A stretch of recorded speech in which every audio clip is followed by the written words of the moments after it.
We are turning now to the Big Apple, where new multi-million-dollar fraud schemes are coming to light.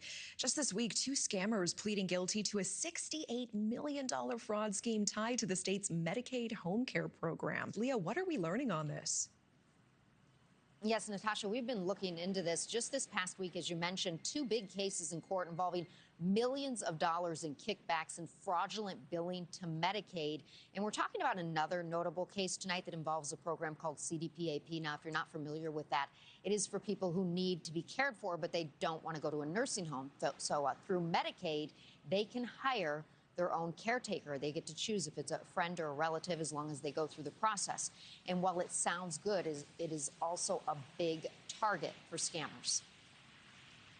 This is a program that is put in place to help care for people at their home instead of having them go in nursing homes. Attorney John Flynn says while New York's Consumer-Directed Personal Assistance Program, or CDPAP, is meant to make things easier for loved ones who need care, it's also become the target of sophisticated scammers. The actual program itself is for a good cause, but you have bad people out there who are taking advantage of federal and state money.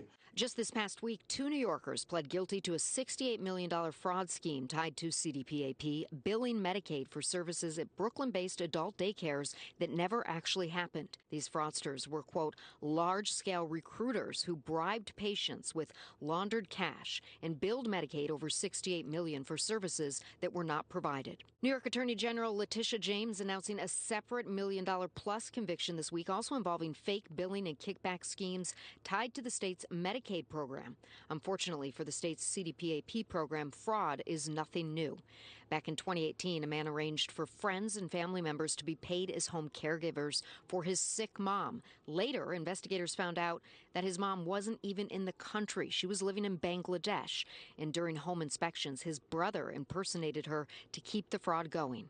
Back in 2024, Governor Kathy Hochul calling CDPAP a, quote, racket and one of the most abused programs in the entire history of the state of New York. News Nation reached out to the governor's office for comment on the recent fraud charges, and a spokesperson for the governor tells me she has, quote, taken steps to fix the system by cutting out hundreds of middlemen.